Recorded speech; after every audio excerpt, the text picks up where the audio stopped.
it's me again. My name is Malcolm. I'm 8 years old. Today I'm going to read my book, Harry Potter and the Half-Blood Prince. Today's chapter is chapter 16, A Very Frosty Christmas. So are you ready? Let's go. So Snape was offering to help him? He was definitely offering to help him. If you ask that once more, said Harry, I am going to stick this sprout. I am only checking, said Ron. They were standing alone at the Burrow's kitchen sink, peeling a mountain of sprouts for Mrs. Weasley. Snow was drifting past the window in front of them. Yes, Snape was offering to help him, said Harry. He said he'd promised Malfoy Mother to protect him, but he'd made an unbreakable oath or something. An unbreakable vow? Said Ron, looking stunned. Nah, he could have. Are you sure? Yes, I am sure, said Harry. Why? What does it mean? Well, you can't break an unbreakable vow. I'd worked that much out for myself, funnily enough. What happens if you break it then? Did I? Said Ron simply. Fred and George tried to get me to make one when I was about 5. I nearly did it.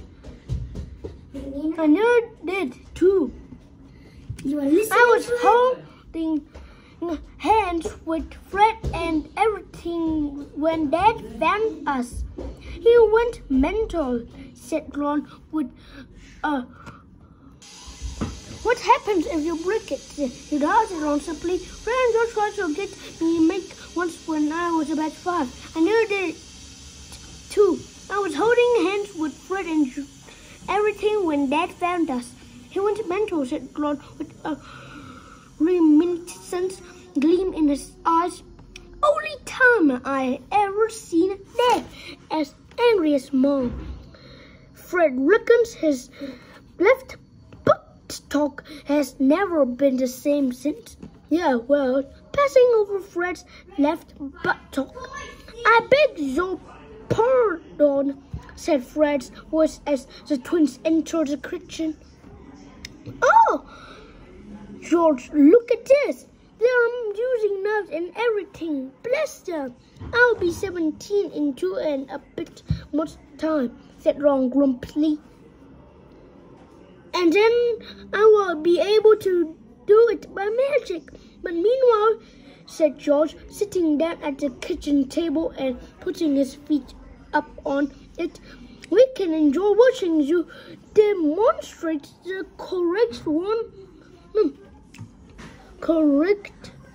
demonstrate the correct use of a whoops-a-daisy. You made me do that, said Ron angrily, sucking his cat's thumb. You wait when I'm 17. I'm sure you did us all with hetero unsuspected magical skills, thought Fred. And speaking of hetero unsuspected skills, Ronald, said George. What is this we hear from Guinea about you and a long lady called useless and her uniform is 40 lavender brown? Ron turned a little pink but did not displease as he turned back to the sprouts. Mind your own business. What a snappy retort, said Fred. I really don't know how you think of them. No, that we wanted to know was, how did it happen? What did you mean? Did she have an accident or something? What? Well, how did she sustain such extensive brain damage? Careful now. Mrs. Weasley entered the room just in time to see Ron throw the spread knife at Fred, who turned into a paper aeroplane with one lazy flick of his wand. Ron, she said fiercely, don't you ever let me see you throwing knives again? I won't, said Ron. Let you see, he added under his breath as he turned back to the Sprout Mountain. Fred, George, I am sorry, dear, but Remus is arriving tonight, so Bill will have to squeeze in with you two. No problem, said George. Then as Charlie isn't coming home, that just leaves Harry and Ron in the attic, and if Fleur shares with Ginny, that will make Ginny Christmas, muttered Fred. Everyone should be comfortable. Well, they will have a bed. Anyway, said Mrs. Weasley, standing slightly harassing. Or he's the world's biggest prank, said Fred as Mrs. Weasley left the kitchen. One of the two. Well, let's get going then, George. What are you going up to? Asked Ron. Can't you help us with these sprouts? No. Could just use the one and then we'll be free too. Okay, said Ron. He peeled a few more sprouts and then said, are you going to tell the dolls that you are Snape and Malfoy saying to each other? Wait for me a second. Lupin burst out laughing. Sometimes you remind me a lot of James. He called it my funny little problem in company. Many people were under that impression that I owned a badly behaved rabbit. He sipped a glass of eggnog from Mr. Weasley with a wild rush of excitement. Then this last mention of his father had reminded him that there was something he had been looking forward to asking Lupin. Have you ever heard of someone called the Half-Blood Prince? The Half-Blood Prince? What? Prince, said Harry, watching him closely for signs of recognition. There are no wizards named Prince, said Lupin, now smiling. Is this a title you think king of adopting? I should have thought being the chosen one would be enough. That's nothing to do with me, said Harry indignantly. The Half-Blood Prince is someone who used to go to Hogwarts. I've got his old potion books. He wrote spells all over it, spells he invented. One of them was Levicorpus. Oh, that one had a great whirlpool during my time at Hogwarts, said Lupin reminiscently.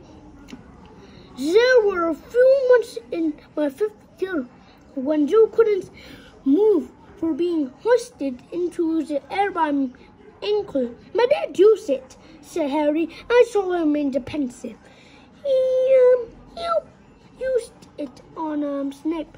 He tried to send casual as though this was a throwaway comment of no mere importance, but he was not sure he had achieved the right effect.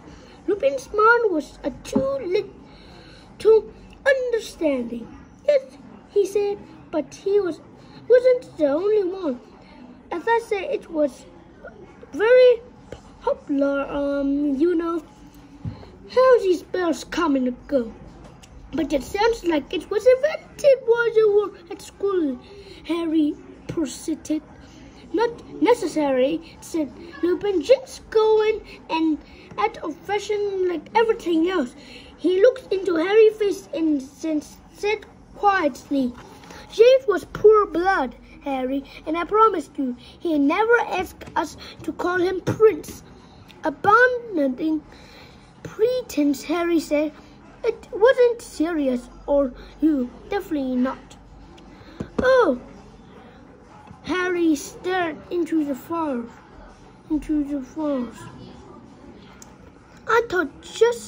I just thought, well, he's helped more about a lot in potion class. The prince was. How old is this book, Harry? I do know. I have never checked. Well, perhaps it will give you some clue as to when the prince was at Hogwarts, said Lupin. Shortly after this, Fleur decided to make a nesting cauldron full of hot, strong love, which was taken by everyone. Once they had glimpsed Mrs. Weasley's expressions to be the cue to go to bed. "What's that?" asked Harry. "It's from Lavender," said Ron, sounding revolted. "She could honestly think I'd wear." Harry looked more closely and let out a shout of laughter. Tingling from the chin in large gold letters were the words, "My sweetheart." "Nice," he said. "Classy. You should definitely wear it in front of Fred and George." "If you tell them," said Ron, shoving the necklace out of sight under his pillows. I will stutter at me," said Harry, grinning. "Come on, would I? No? Come on, would I? How could she think I'd like something like that?" The Ron demanded of Tin Air, looking rather shocked. "Well, think back," said Harry. "Have you never let it slip that you like to go out in public with the words, 'My sweetheart,' around your neck?" "Well, we don't really talk much," said Ron. "It's mainly snogging," said Harry. "Well, yeah," said Ron. He hesitated for a moment, then said, "Is Hermione really going out with McLaggen?" "I do know," said Harry. "I didn't think of giving Creature anything. Do people usually give the house elves Christmas presents?" asked Harry, prodding the parcel. Hermione would, and Ron would. Let's wait and see what it is. It is before you just feeling guilty. A moment later, Harry had given a loud yell and leapt out of his camp bed. The package contained a large number of mangoes. "Nice," said Ron, roaring with laughter. "Very thoughtful.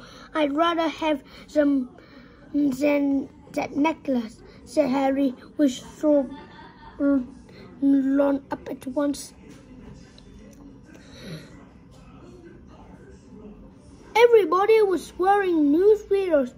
When they all sat down by Christmas lunch, everyone except Fleur unwarm it appeared. Mrs. Weasley had not wanted to waste one, and Mrs. Weasley herself, who was sporting a brand new midnight blue witch that glittered with that necklace,